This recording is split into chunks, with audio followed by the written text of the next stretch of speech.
Good morning students. आज हम सब हमारी पाठ्य पुस्तक ज्ञानोदय भाग 6 के 15 इब्राहिम गारदी का आगे का भाग पढ़ेंगे।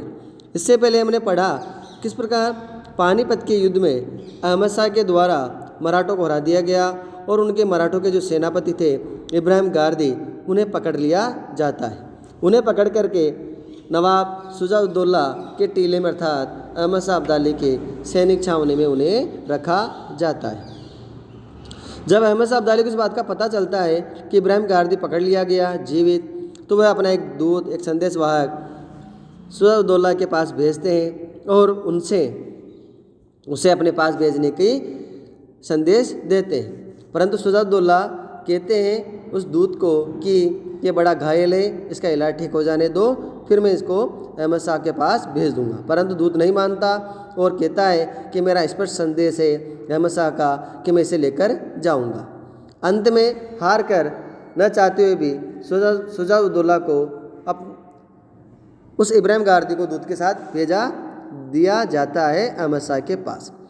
वह अहमद शाह उनसे कुछ प्रश्न पूछते हैं और उन्हें कहते हैं कि तुम्हें जितने भी तुमने गुनाह किए हैं उनसे तुम तौबा कर लो तो मैं तुम्हें छोड़ दूंगा।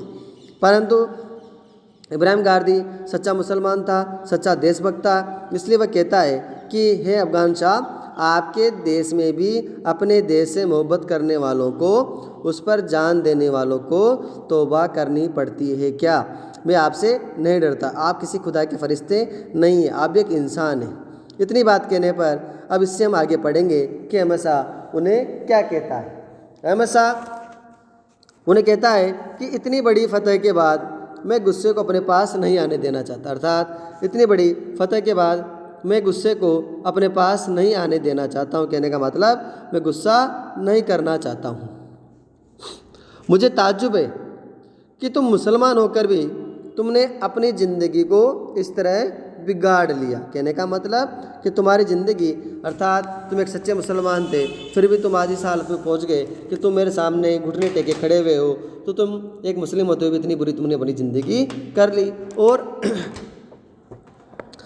तब ये बात सुन कर के इब्राहिम गारदी अहमद शाह से कहते हैं कि अफगान शाह, आप जानते ही नहीं कि मुसलमान किसको कहते हैं, मुसलमान किसे कहा जाता है, इसका मतलब आप जानते ही नहीं हो। जो अपने मुल्क के साथ गद्दारी ना करे, जो अपने मुल्क को, अपने देश को बर्बाद करने वाले विदेशियों का साथ ना दे, वह मुसलमान नहीं होता। अर्थात जो अपने मुल्क के साथ गद्दारी करे, अपने मुल्क को, अपने देश को बर्बाद करने में विदेशियों का साथ दे, वह मुसलमान नहीं है। इसलिए उनको कहना चाहता है, इसलिए मैंने आपका साथ नहीं दिया, इस देश से गद्दारी नहीं की, क्योंकि मैं एक सच्चा देशभक्त हूँ, एक सच्चा मुसलमान हूँ इस भारत देश का। मुझको मालूम है कि तुम फिरंगियों के कायल रहे हो, फिरंगियों के पास रहे हो, उनकी शागिर्दी में, उनका शिष्य बनकर ही तुमने ये सब सीखा है। क्यों? क्या तुम नमाज पढ़ते हो?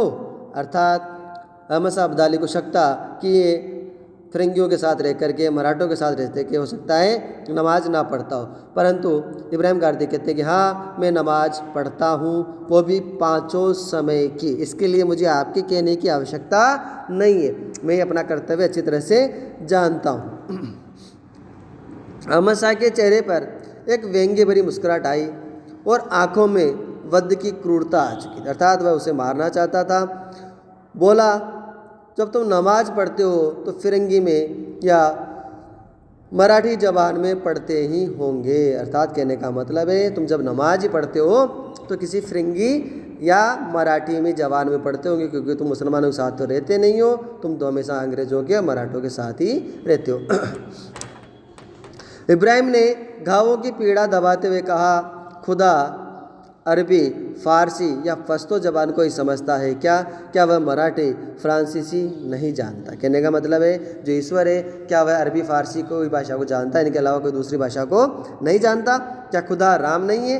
क्या राम और रहीम दोनों अलग अलग हैं? तुम मुझे बताओ। इस प्रकार की बातें करने पर अहमद शाह को इब्राहिम गारदी पर और ज़्यादा क्रोध आता है और उससे वह कहता है कि नहीं,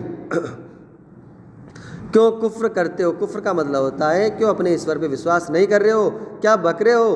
तौबा करो माफ़ी मांगो, नहीं तो मैं तुम्हारे टुकड़े टुकड़े कर दूंगा, अर्थात तुमने मार दिया जाएगा। परंतु इस पर भी इब्राहिम गारदी उसे कहता है कि मेरे मन तन के टुकड़े कर सकते हो, लेकिन मेरे आत्मा के टुकड़े तुम नहीं कर सकते। कहने का मतलब है कि मेरे शरीर को तुम मार सकते हो, नष्ट कर सकते हो, लेकिन मेरे अंदर जो मेरे विचार हैं, मेरी जो देशभक्ति है, जो मैं देश के बारे में सोचता हूँ, अपने बारे में सोचता हूँ, उन्हें तुम समाप्त नहीं कर सकते हो।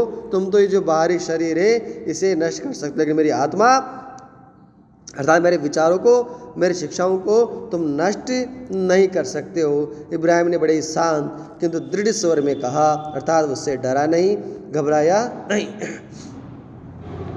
घायल इब्राहिम के ठंडे स्वर से अर्थात बड़ी उसके दर्द हो रहा था, बड़ा थका हुआ वो था, इसलिए बिल्कुल धीरे आवाज़ में कहता है कि अहमद शाह की क्रूरता कुछ कुंठित हुई, कुछ उसकी क्रूरता से दूर, उसके मन में उसके प्रति दया के भाव आए।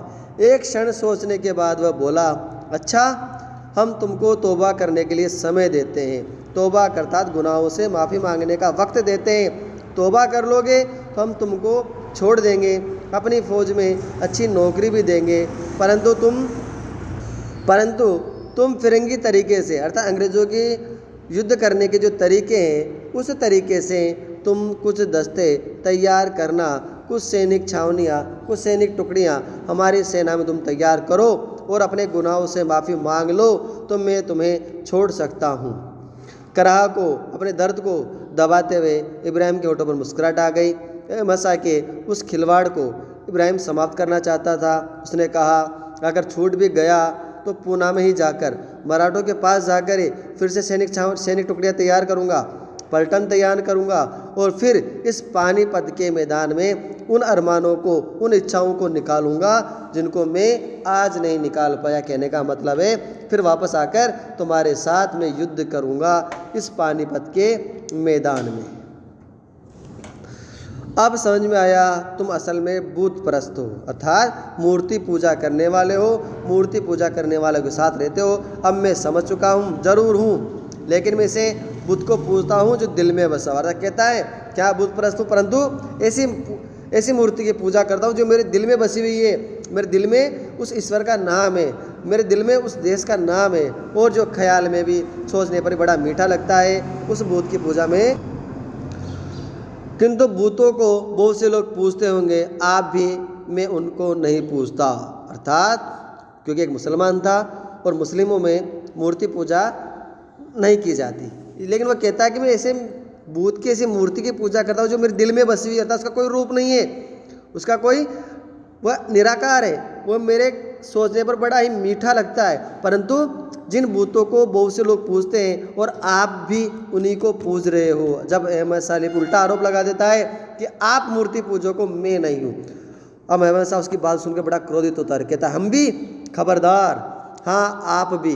हर तंबू के सामने मरे हुए सिपाहियों के सरों को ढेर के इर्द गिर्द जो आपके पठान और रोहिली सिपाही नाच नाच कर जश्न मना रहे हैं, वह क्या भूत परस्ती नहीं। अर्थात भूत परस्ती का मतलब किसी मूर्ति की पूजा करना ही नहीं होता, किसी इंसान के शरीर की पूजा करना भी मूर्ति पूजा के अंतर्गत आता है। तो क्या आप लोग जिन सिरों के चारों ओर नाच रहे हो, उल्लास कर रहे हो, प्रसन्नता व्यक्त कर रहे हो, क्या वह मूर्ति पूजा नहीं है। अर्थात एक सच्चा मुसलमान एक दूसरे मुसलमान को उसकी बातों का अर्थ बता रहा है कि मूर्ति पूजा कहते किसे। अहमद शाह अब्दाली अपने घमंड में, अपने अहंकार में उन चीज़ों को बुला चुका है। उन्हें इब्राहिम गारदी वापस से वह सिखा रहा है कि मैं एक सच्चा मुसलमान हूँ, परंतु तुम नहीं हो, क्योंकि तुम मूर्ति पूजा कर रहे हैं, तुम्हारे सैनिक भी। बदजबान अर्थात बदतमीज, तुम्हारा भी वही हाल किया जाएगा जो तुम्हारे सदाशिव राव भाव का हुआ है। उफ। घायल इब्राहिम ने दोनों हाथों से सर थाम कर कहा। अर्थात सदाशिव राव जो उनके सैनिक सेनापति अर्थात उनके राजा थे, उनको जो मारा गया था, इस बात को सुन करके वह दोनों हाथों से सर थाम लेता है। उसकी पीड़ा को देख करके अहमद शाह अब्दाली हंसा और बोला, तुम लोगों का वह खूबसूरत छोकरा विश्वास राव भी समाप्त हो गया है, मारा जा चुका है। इब्राहिम की बुझती हुई आंखों के सामने और अंधेरा छाने लगा, क्योंकि वो घायल तो थे ही। इतनी चिंता भरी बातें सुनकर उनकी आंखों के सामने धीरे धीरे अंधेरा छाने लगा। उसने कुपित स्वर में कहा, विश्वास राव मेरे मुल्क का ताज, मेरे सिपाहियों के हौसलों का ताज, अर्थात उफ, और वह गिर पड़ा जब उसे पता लगा। इस बात को वह सहन नहीं कर पाए कि उनके राजा अब इस दुनिया में नहीं रहे हैं। वह सभी घावों के दर्द को उन्होंने सहन किया, परंतु अपने राजा की मौत को वो सहन नहीं कर पाए और नीचे गिर जाते हैं। अहमद शाह उसके तड़पने बड़ा ही प्रसन्न होता है, उसके बड़ा मज़ा आता है। उसकी निर्मलता ने सोचा शहीदी को जीत लिया गया है। गिरते हुए इब्राहिम ने कहा, तौबा, शहीदी कहीं तौबा करता है, अर्थात शहीद जो अपने देश के लिए शहीद होता है, अपने धर्म के लिए शहीद होता है, वो अपने गुनाहों से, अर्थात वो गुनाह ही नहीं मानता उन्हें, वो तौबा कभी नहीं कर सकता। इब्राहिम जरा सा उठकर बरबराते हुए स्वर में, घबराते हुए स्वर में कहता है, पानी। पानी मांगता है क्योंकि घायल है, दुखी है, उसके घावों से खून बह रहा है, उसका गला सूख जाता है, बहुत देर से बोल रहा है, तो उससे कहता है पानी, परंतु अब्दाल उसे पानी भी नहीं पिलाता है। अर्थात जब कोई व्यक्ति हमसे पानी मांगता है तो हम सबसे पहला हमारा धर्म होता है उसे पानी पिलाने का। परंतु जो अहमद शाह अब्दाली अपने आप को सच्चा मुसलमान कहता था, उसके सामने एक घायल पड़ा हुआ है, एक निहत्था सिपाही पड़ा हुआ है और वो पानी मांग रहा है, परंतु उसे पानी भी नहीं पिला पा रहा और अपने आप को सच्चा मुस्लिम कहता है। कि इस्लाम में लिखा हुआ है कि पानी पिलाना बड़े ही स्वभाव का काम है, और घायल को, जो दुखी है, पीड़ित है, प्यासा है, ऐसे व्यक्ति को पानी पिलाना बड़ा सवाब का काम माना गया है, बड़े पुण्य का काम माना गया है। परंतु अहमद शाह अब्दाली ऐसा नहीं करता और कहता है पहले तौबा कर, क्षमा मांग, तौबा। अब इब्राहिम गाजी की बात को सुनकर कहता है, तौबा करे वे लोग जो कैदियों, घायलों और नियतों का कत्ल कर रहे हैं, क्योंकि इस्लाम में लिखा हुआ है जो आपका कैदी है, जो घायल है और जो नियते होते हैं, उसका कत्ल कभी भी नहीं कर सकते, आप उसे मार नहीं सकते। परंतु अहमद शाह अब्दाली ने ऐसा किया, इसलिए अहमद शाह अब्दाली को वो एक सच्चे मुसलमान की परिभाषा बता रहा है कि तौबा उस व्यक्ति को करना है जिसने कैदियों का कत्ल किया हो, जिसने घायलों को मारा है, जिसने निहत्तों का, जिनके पास हथियार नहीं थे, उन लोगों को मारा, उन लोगों को सबसे पहले तौबा करना चाहिए। परंतु अहमद शाह अब्दाली को ये बात सही नहीं हुई कि कोई व्यक्ति उसकी गलतियां बता रहा है, क्योंकि वो अपने आप को सही मान रहा था और वे मान रहा था कि जो मैं कर रहा हूँ वही मेरा धर्म है। अब्दाली से अब सहा नहीं गया, इब्राहिम भी सही नहीं पा रहा था कि इब्राहिम के बड़े घाव लगे हुए थे, इसलिए अब्दाली ने उसको टुकड़े टुकड़े करके वध की आज्ञा दे दी। सिपाही उसका हर अंग अलग अलग कर रहे। देखिए कितनी दर्द भरी मौत एक देशभक्त सैनिक को मिली है, और इसको ही नहीं, अनेक ऐसे सैनिक जिन्हें तड़पा तड़पा के मारा गया, उसके बाद ही आज हमारा देश इतना स्वतंत्र है, हम लोग आज़ाद भरी इस दुनिया में सांस ले पा रहे हैं। परंतु एक अंग कटने पर इब्राहिम की चीख से निकला कि मेरे ईमान पर पहली नियाज, अर्थात मेरे ईमान, मेरे धर्म को ये मेरी ओर से पहली भेंट है कि मैं इस देश पर शहीद होने जा रहा हूँ। दूसरा अंग जब उसका कटा तो शीन स्वर में उसके मुख से निकला, हम हिंदू और मुसलमानों की इस मिट्टी में, अर्थात जिस जगह पर, जिस देश में हम हिंदू और मुसलमान एक साथ रह रहे हैं, इस देश में, इस मिट्टी में ऐसे सुरमा पैदा होंगे जो वैश्यों और जालिमों, अर्थात जिनके मन में दया नहीं है,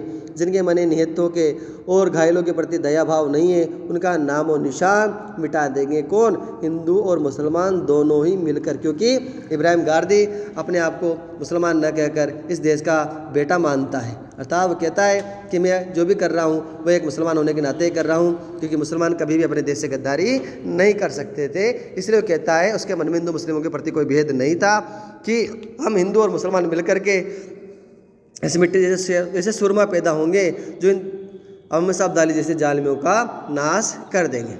अंत में मराठों के सेनापति इब्राहिम खां गारदी के मुख से केवल एक शब्द निकला, अल्लाह, अर्थात वह मरते हुए अपने ईश्वर को याद करते हैं और इस प्रकार उनकी मुख्य आवाज़ शांत हो जाती है। अब देखिए बेटा, आप लोग देखिए, दोनों एक धर्म को मानने वाले थे, परंतु एक के लिए अपना देश बड़ा था और एक अपने घमंड में, अपने अहंकार में अपने ही धर्म के नियमों को भूल गया था, नियतों को मार रहा था, घायलों को मार रहा था, पानी तक उसने नहीं पिलाया इब्राहिम गारदी को। तो आप बताइए सच्चा धर्म का पालन कौन कर रहा था?